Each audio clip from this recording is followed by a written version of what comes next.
Hello, and welcome to Skynet Today's Last Week in AI podcast, where you can hear AI researchers chat about what's going on with AI. As usual, in this episode, we will provide summaries and discussion of some of last week's most interesting AI news. I'm Dr. Sharon Zhou.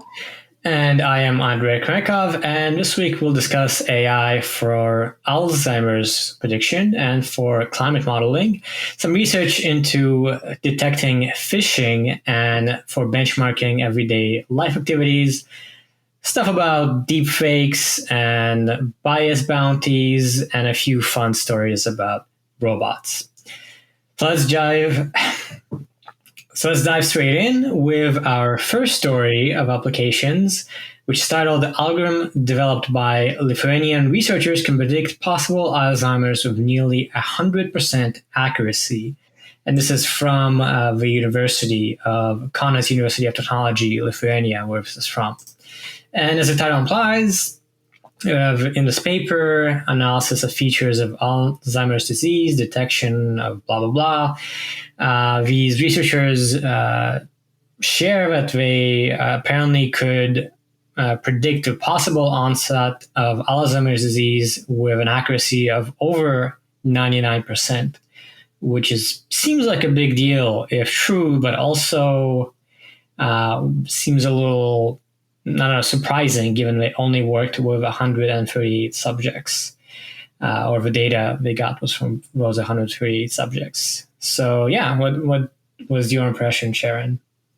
Having worked in this area-ish, medical imaging, I'm highly suspect that this result actually can generalize. I very much suspect that this is basically overfitting to those 138 subjects, even if that means tens of thousands of images from those 100 so subjects. It still doesn't matter, that it's still probably overfitting to that, given what we know about these models.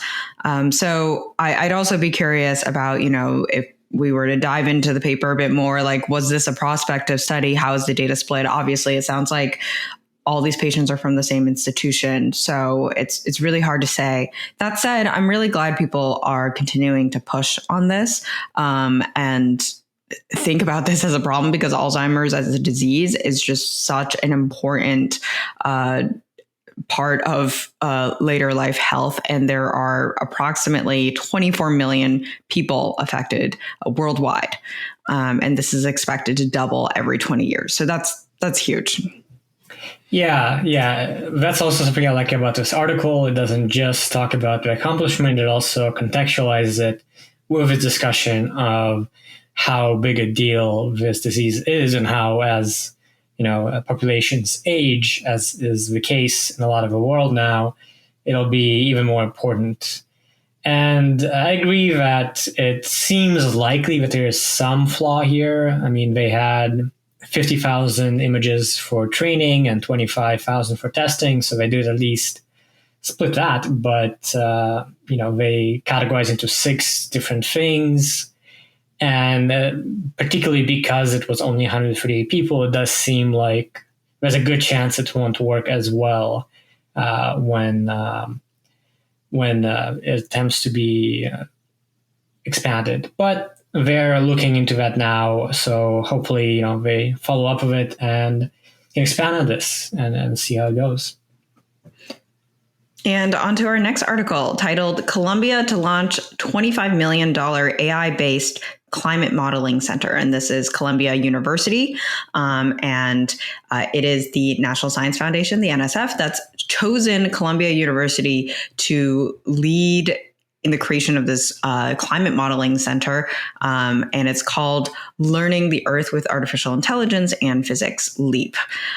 So this is a really important collaboration with both NCAR, the National Center for Atmospheric Research, and GISS, NASA's Goddard Institute for Space Studies. And this will very much be pushing the next generation of data-driven physics-based climate models. So bringing in, the physics, but also the deep learning side or data-driven learning side of neural networks and AI in general that have been making these big leaps and putting them all together to try to help with climate science. So this is a very important collaboration and just the seed of what is what'll be something big. And I think this is also very big because essentially the next generation of students going into Columbia University and other universities right now care a lot about climate change. And so I think this will be very relevant and be a very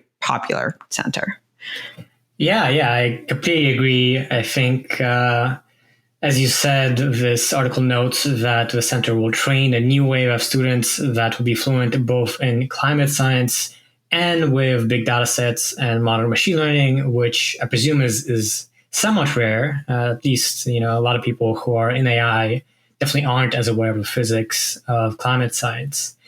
And it looks like also from the article, the center will do some other things like create infrastructure for it. So it says in collaboration with Google Cloud and Microsoft, they will create a platform to allow researchers to share and analyze data. So that's also seemingly kind of a big deal. And so, I think it's nice to see this climate modeling center, given that's a really essential task. And it's nice to see the NSF enabling this sort of initiative through this big investment. And onto our research articles. The first, titled "Machine Learning Technique Detects Phishing Sites Based on Markup Visualization." And this is about a paper that's come out using machine learning models trained on the website code, the raw HTML, to improve detection of phishing sites. So one thing that's really cool is that they use something called binary visualization. And what that means is they look at all the markdown and they look at all the markup and they basically encode different things, different colors. So for example, printable ASCII characters are assigned a blue color, null and spaces are black and white colored. And so they create this basically visualization of what the HTML markup could look like. And they feed those visualizations into a neural network or machine learning model and be able to see the difference between a phishing attack and the actual website. And this is, I think, a really interesting approach of representing and pre-processing that website data. That's where a lot of that innovation is coming from. Yeah, I also found it very neat that they use this visualization technique of just turning like HTML text, just taking the text and then making an image out of it, this kind of rectangular image, because of course, convolutional neural nets can process images pretty easily. And they have examples in this article of what a legitimate web page looks like versus a phishing web page. And at least for this example, it's pretty stark the difference. And I suppose some kind of fake websites, you would expect the code to maybe have that hint, even if it doesn't look that different from the legitimate website. So this is a neat concept and kind of interesting why they did not go with some sort of text processing approach and instead converted it to an image and went that way. But yeah, cool to see that this approach works and that, this is another application where I wasn't aware of machine learning being usable, detecting phishing sites. And now I know, and it appears to work pretty well. I definitely think a text-based solution would work. And just directly looking at raw HTML, I think would work for a text-based model. So I think this is just one way of representing that data. And yeah, I can imagine that a text-based solution is forthcoming or perhaps is already out there as well. And I think one other note about this that's interesting is there is this, cat mouse game of like phishing attacks and then ways to detect it. Something that I find really interesting about this approach and just looking at the raw HTML is that I don't think a lot of people doing phishing would want to put in the effort to fool this algorithm. Like this actually, I think, could eliminate a lot of different phishing attacks, unless there's like some phishing creation platform or site that can help you format it so that it looks exactly like a non-phishing website. But I think this is a great example of something that, in practice could actually be very useful, either the text-based solution or the visual representation. Just using the raw HTML, I think, is a good way at it. Yeah, I also think that. And just browsing the paper a bit, it does, as far as I can tell, there's not a huge amount of prior work they're citing on using machine learning for phishing detection. Of course, this has been done to some extent for emails, where it's another big problem of phishing. So there, presumably, they use text-based approaches. But as you said, it's a cat and mouse game. Presumably, the hackers will improve their HTML to look more legitimate. But yeah, at least for now, we are a bit ahead. So that's good. And on to our next research story. We have Stanford's behavior benchmarks. We have Stanford's behavior benchmarks 100 activities from everyday life for embodied AI. So this is about a paper titled Behavior, benchmark for everyday household activities in virtual, interactive, and ecological environments. So as the title suggests, the idea is to create a simulated virtual benchmark where AI agents could interact with the environment in a kind of household setup to perform everyday activities. And the ecological part means that it looks kind of like a normal apartment. It's not some really weird, simulated world, but it's based on real apartments and how they are laid out and what they have in them. So yeah, personally, I think this is pretty cool because so far in robotics and in reinforcement learning, we have different benchmarks, but they are really kind of somewhat removed from what people do. There's like block stacking, there's, using hammer, but nothing that approaches, what we could say is a long-term goal for AI agents that are embodied to do. And it seems to make sense to say that these everyday household activities are a good measure of how useful AI agents are getting to be. And 100 of them is pretty impressive. So yeah, what did you think of it, Sharon? I think this is a great set of benchmarks to come out, especially since I think we've already been doing this empirically from a lot of pieces of work. I mean, just the act of watching the output of our robots, just with my own eyes. Oh, yes, this looks about right. But now codifying it and kind of being able to quantify it in a way is really, really useful. And so I thought this was a great way to establish a benchmark for essentially what's normal behavior, and whether a robot or some other agent could perform normal behavior. And so I thought, just to give a few examples of what that means is they had, different things like bringing in wood, collect misplaced items, move boxes to storage, organizing file cabinet, throwing away leftovers, putting dishes away, just things that we as humans, they're like such normal, easy, everyday behavior, but they are actually quite difficult for robots right now. So just being able to say, hey, we're close to this or we're not close to each of these things is very useful, and be able to quantify what exactly does that mean? Like, what are all the actions I take for putting dishes away? What do I look like? Yeah, exactly. I think it's a nice formalization of this very broad question of how do we benchmark, AI agents' ability to do the sort of stuff we do every day. And there are 100 activities, so it's kind of interesting to browse, as you said, different examples. A lot of them involve cleaning, cleaning your closet, cleaning your garage, cleaning the oven. And these were actually chosen based on the results of the American Time Use Survey.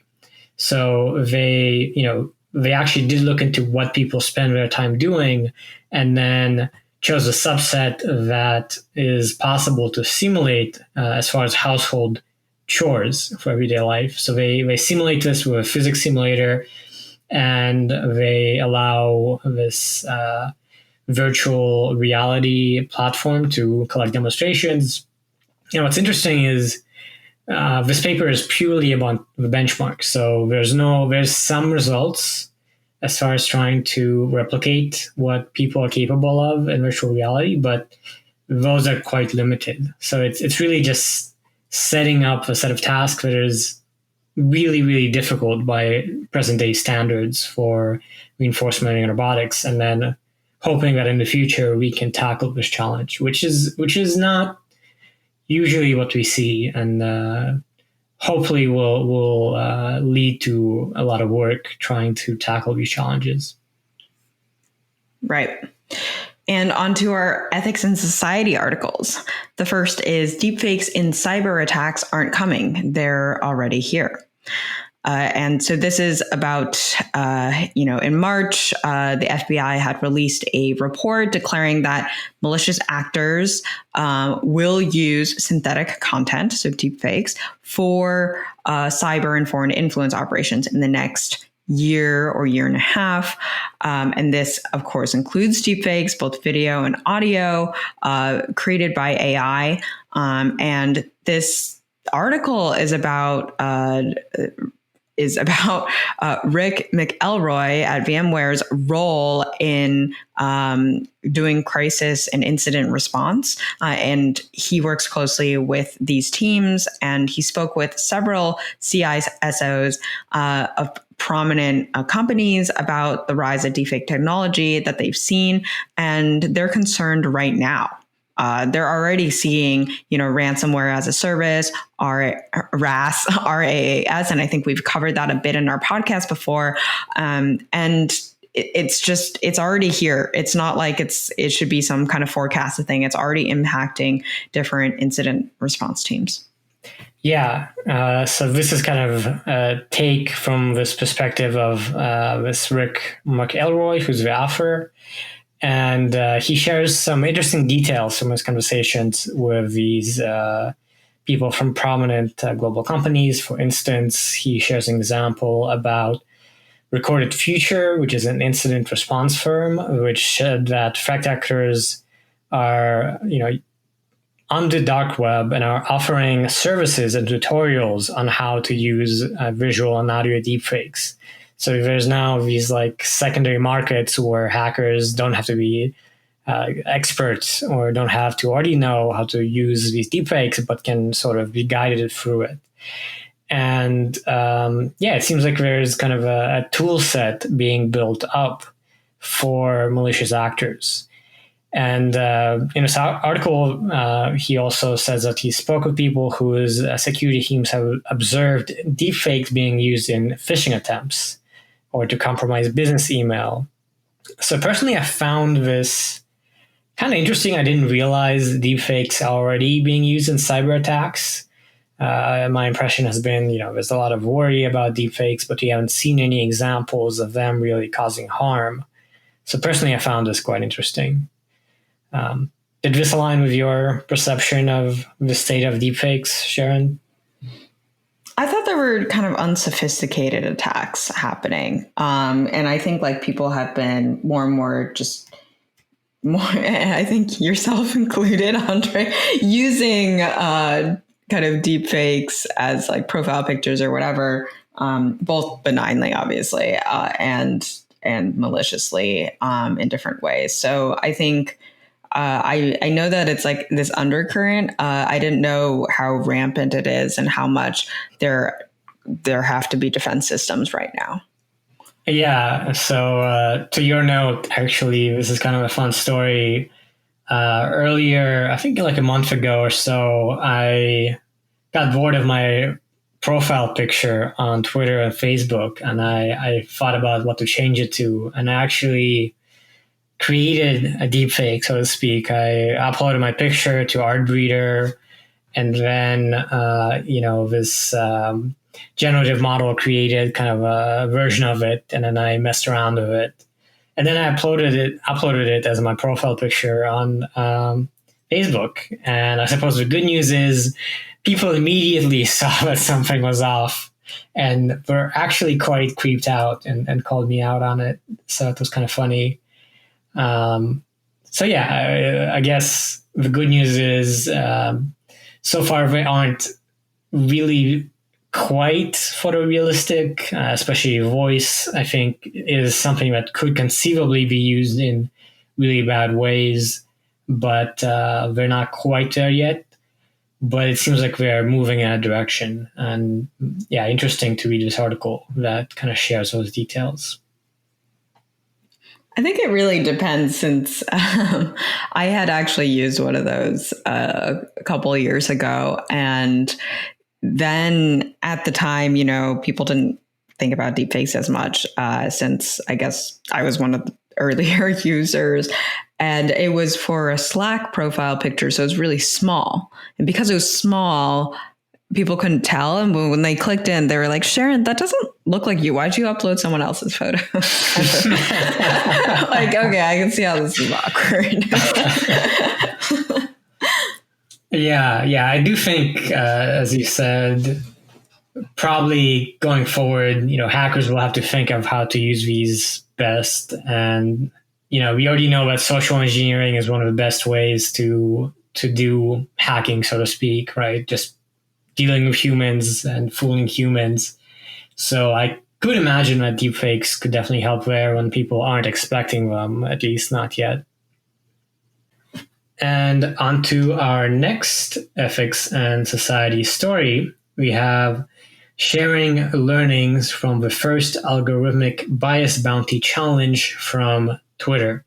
So we discussed this a couple times. We covered that this was a thing, that in August of this year, there was the First Algorithmic Bias Bounty challenge, where Twitter invited the ethical AI hacker community to basically inspect its cropping algorithm, which got some heat, to try and detect issues with it, so bias and other potential harms.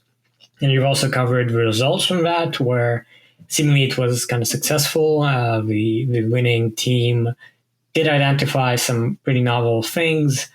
And in this post, basically the team at Twitter goes into some more details on what they took away from the experience and shares a bit more about it, which I found pretty interesting. It's interesting to see kind of some of their playbook and some of the details that kind of they had to deal with while organizing this.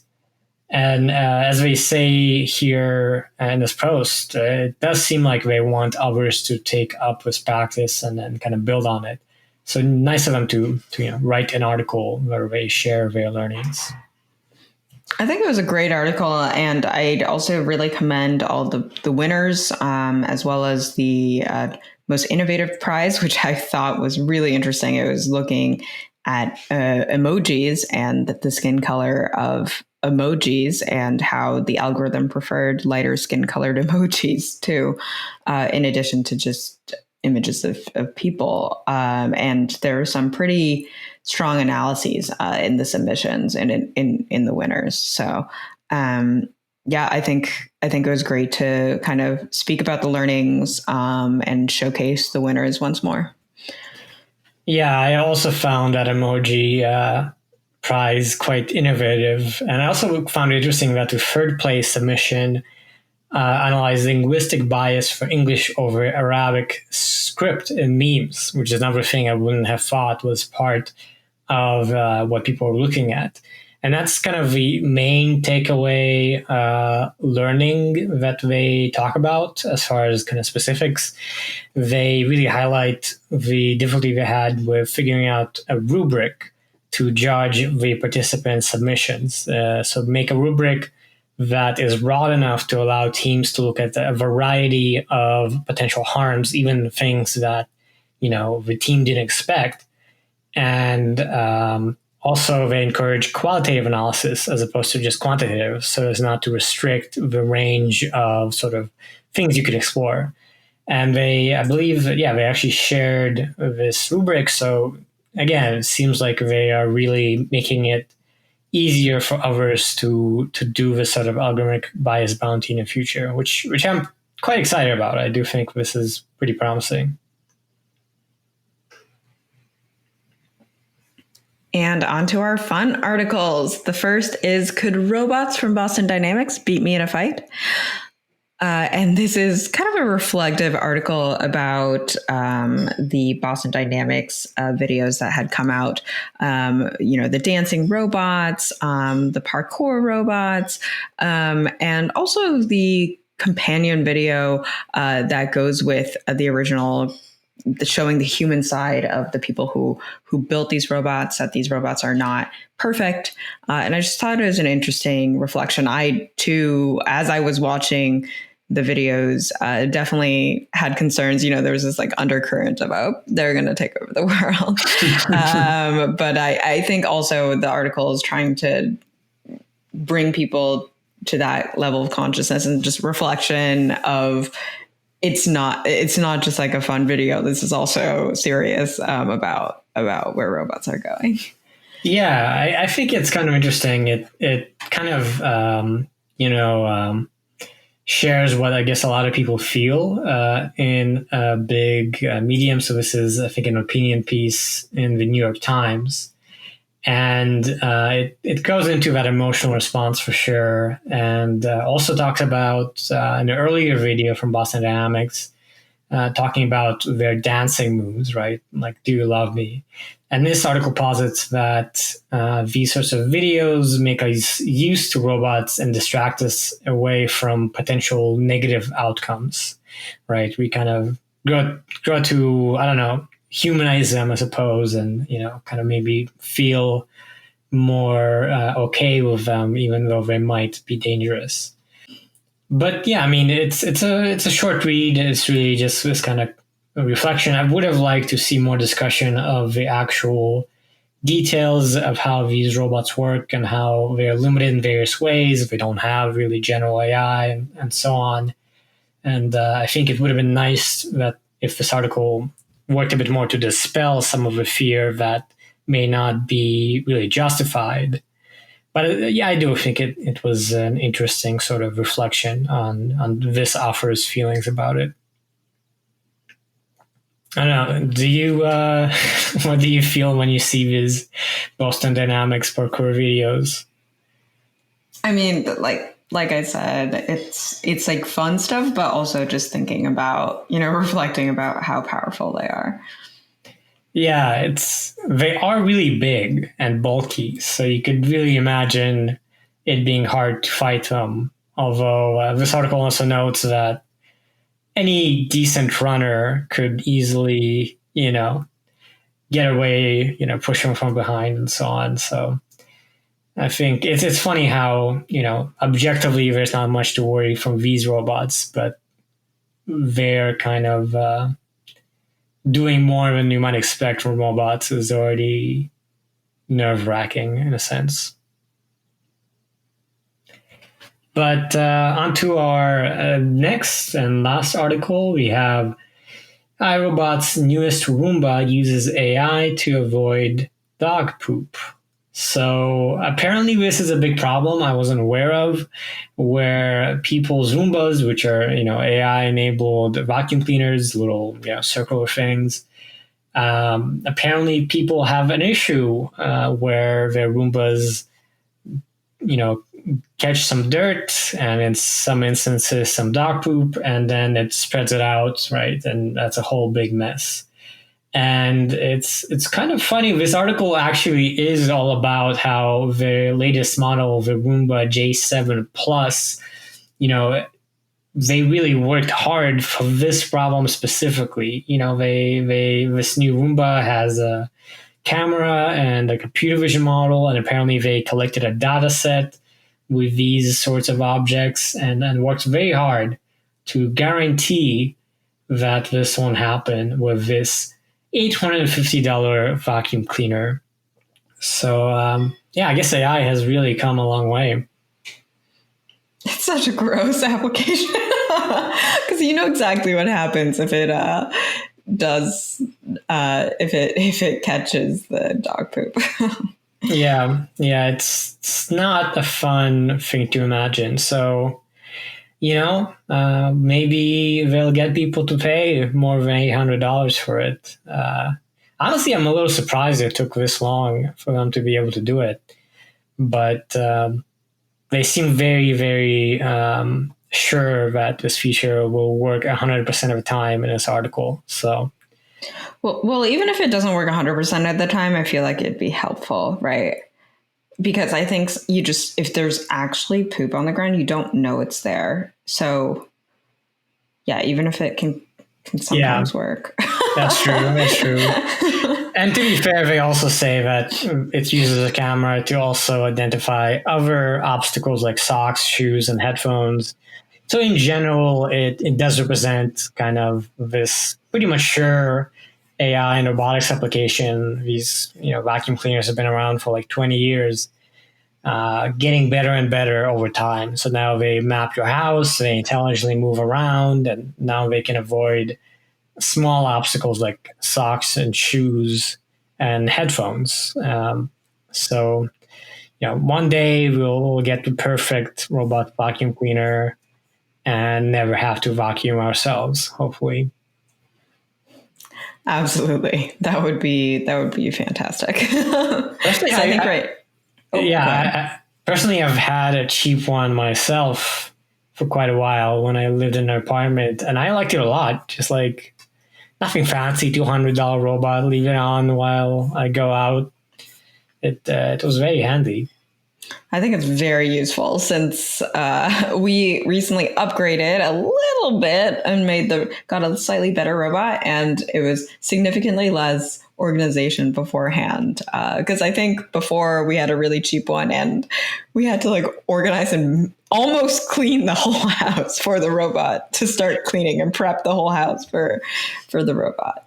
That's true. Actually, that reminds me, like when I let it loose in the kitchen, I used to put down chairs sideways to like a barrier. Yeah, that was funny. And now I think you can get fancy, like tell it, which parts of the house to move around and stuff like that. And this one apparently talks to you through your phone and asks, what is an obstacle. So. Cool to see this advance, and I guess seeing computer vision really getting deployed to the edgiest of edge devices, or I don't know, kind of becoming ubiquitous, I suppose. And that's a wrap for this episode. If you've enjoyed our discussion of these stories, be sure to share and review our podcast. We'd appreciate it a ton. And now be sure to stick around for a few more minutes to get a quick summary of some other cool news stories from our very own newscaster, Daniel Bashir. Thanks, Andre and Sharon. Now we'll go through a few other interesting stories we haven't touched on. Our first is on the research side. If deep learning is to live up to its promise, it will need to become far more capable than it is now. According to VentureBeat, DeepMind is working on bridging the worlds of deep learning and classical algorithms. Researchers at DeepMind are interested in problems like getting a neural network to divulge what it doesn't know or to learn more quickly. Their collaborations have brought forth a new line of research called Neural Algorithmic Reasoning, or NAR. The thesis of NAR is that if deep learning methods could better mimic algorithms, then they would possess the generalization capabilities that algorithms have. It turns out that this is surprisingly hard, even for very simple algorithms. Asking a deep learning algorithm to simply copy its input by training it on the numbers 1 through 10 will not result in it knowing what to do with numbers close to 1,000. There are a number of differences between the two paradigms, and the way to marry them is not entirely clear, but it seems like a promising and important research direction. Our second story is about business. In its latest round, enterprise AI startup Databricks secured $1.6 billion in its Series H funding round. According to Ben Dixon of BD Tech Talks, this round of investment follows on the heels of a recent $1 billion round, giving Databricks a valuation of $38 billion. The company offers products and services for unifying, processing, and analyzing data stored in different ways and locations. Enterprise AI companies, which include Databricks, as well as Snowflake and C3 AI, are addressing some of the biggest challenges in the way of companies trying to launch machine learning products to cut down operations costs, improve products, and increase revenue. Thanks to cloud services like AWS and Azure, these companies have been able to collect massive amounts of data. But putting that data to use is another problem entirely. Data might be spread around different systems and under different standards, using a variety of schemas. This makes it difficult to consolidate data and prepare it for consumption by machine learning models. Databricks' main cloud service, Lakehouse, uses its founders' previous work to bring different sources of data together and enable data scientists and analysts to run workloads from a single platform. Their services have been used by AstraZeneca and HSBC, among others. The market is competitive, and it remains to be seen whether the valuations of these companies are justified. Big tech players are also entering the market. Dixon, for his part, would be unsurprised if Databricks' present partnership with Microsoft turns into an acquisition. Finally, our society story concerns a personal project that used OpenAI's GPT-3. According to Gadgets 360, AI researcher and game designer Jason Rohrer used the language model to create a chatbot named Samantha during the pandemic. He had programmed Samantha to be friendly, warm, and curious. He also allowed others to customize the chatbot, and one man turned it into a proxy of his dead fiancée. When OpenAI learned about the project, it asked him to dilute it to prevent possible misuse or shut it down. He was also asked to add an automated monitoring tool. When he refused, OpenAI finally told Rohrer he was no longer allowed to use its technology. He responded by asking others to stop using OpenAI's technology, accusing them of callousness and destroying people's life's work. It's fair to be concerned about possible misuses of such capable technologies, but it is worth considering who should be policing their use. Thanks so much for listening to this week's episode of Skynet Today's Let's Talk AI podcast. You can find the articles we discussed today and subscribe to our weekly newsletter with even more content at skynettoday.com. Don't forget to subscribe to us wherever you get your podcasts, and leave us a review if you like the show. Be sure to tune in when we return next week.